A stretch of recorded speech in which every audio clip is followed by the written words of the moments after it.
we have put together, I think, the most extensive and inclusive voter fraud organization in the history of American politics. What's up, guys? It's your boy, Benny. Oh, wait, voter fraud is actually real and Joe Biden might have funded it? Uh-oh. It looks like the entire facade of the regime is coming crumbling down. But let's stick to the facts here, shall we?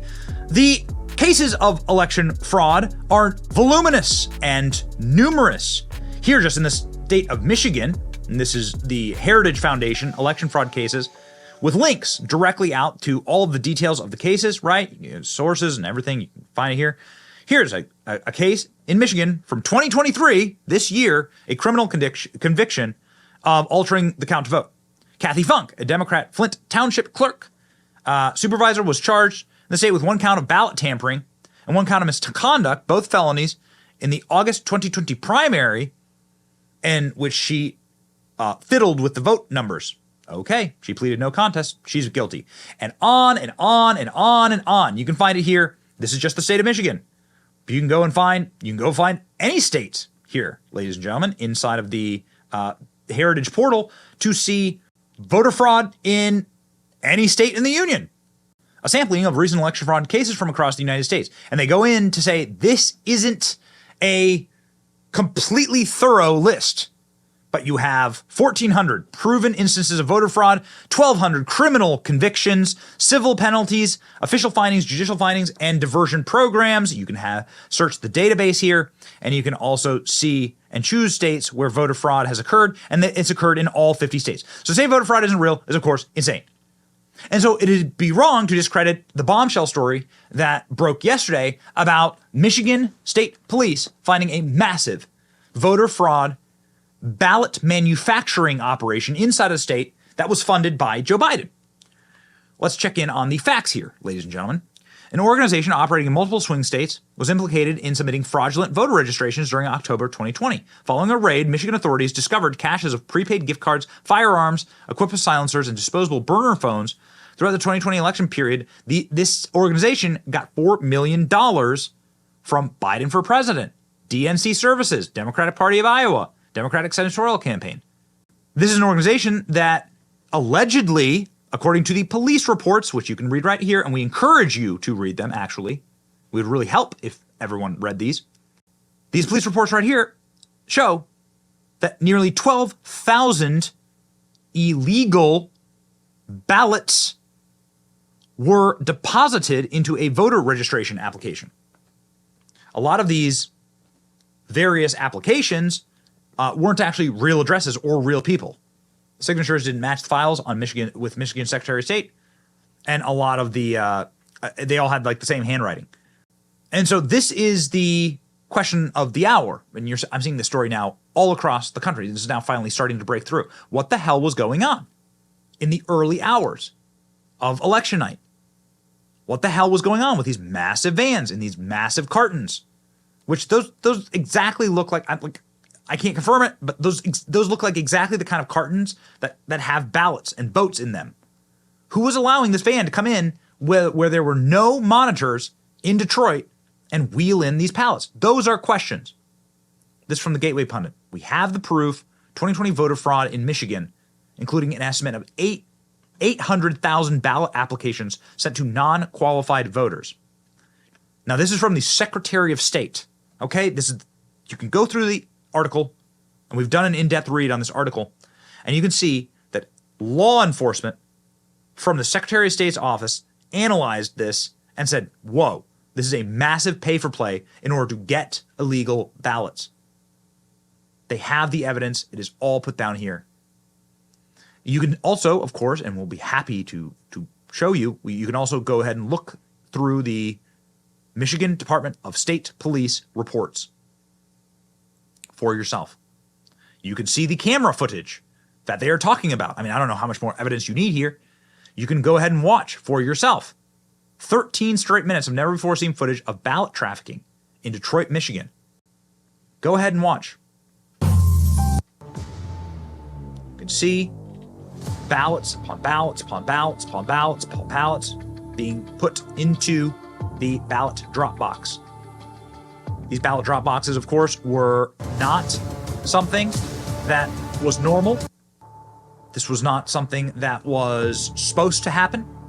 They created emergency systems due to COVID. And now you're starting to see how all of this blends together. Now, what happens, ladies and gentlemen, when the normies wake up? What happens when people on the most listened to show in the world start saying, wait a second, there was massive voter fraud? Like this is something that's always happened, and it's something that's happening at scale right now. Whew, well, then we might be able to actually solve this issue.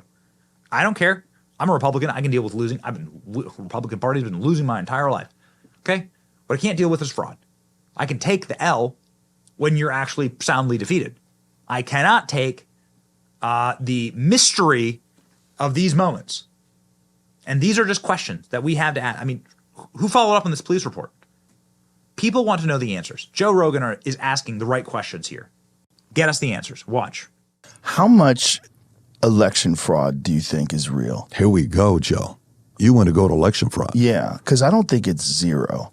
No, It's no not way. zero. I think we could all agree it's not zero. No way it's not zero. And we know that these voting machines can be with. Yeah. And we know that there's some irregularities, all that Kerry Lake stuff in Arizona that they're trying to dismiss. It doesn't look like that's invalid. It looks like there's real fraud there. It looks like there's some real shenanigans there. At the very least, there was voting machines that weren't working properly, and it seems very suspicious that a lot of them were in Republican areas. There's a lot of shenanigans. And I think there's coordinated efforts to make sure that certain people get elected. I don't know how far they go, but I know it's not zero. Yeah, and okay, so election fraud, it's happened for a long time. It was a lot easier back in the days than it is today. A lot easier back in the days than it is today.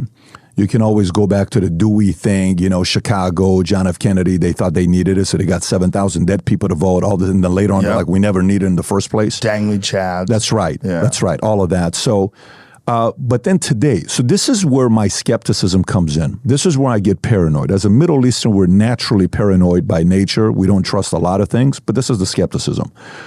So TSA, November of 2001, Bush introduces us to TSA. Prior to November 2001, there was no TSA. You walk to the gate. Family could come and see you at the gate and wait for you.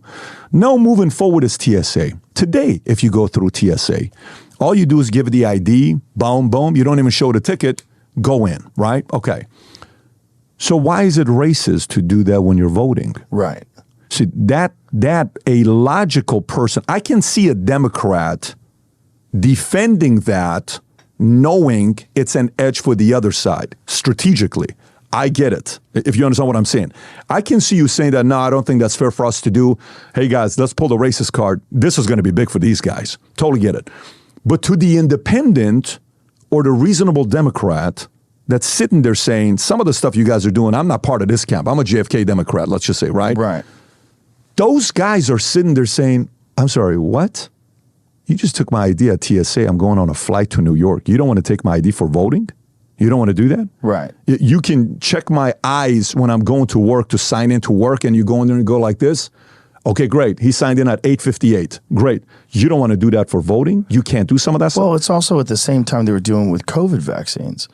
You had to have a vaccine card. Yeah. At the same time, you had to have ID and a vaccine card to be able to work, to be able to travel, to be able to go anywhere. So they had implemented new rules at the same time they were trying to take away ID for voting. Taking away ID for voting makes zero sense. First of all, the idea that it's racist, are you saying that some races are bad at getting IDs? Like, what are you saying? Like, shouldn't you just make it easier for them to get IDs than make it so that no one needs an ID? That's a good point. That makes no sense. Yeah. So if you don't want your elections run by unmarked vans handing out stacks of ballots to be shoved in drop boxes, if you think that's like wrong, well, we're going to have to fight for a different system, because one side gets power through that system. And so they're going to keep that system going, and they're going to expand it. And we're going to have to fight. And that's going to take political will. Will to power. Put your shoulder to the wheel. Let's go. It's your boy Benny. Like, share, and subscribe. See ya.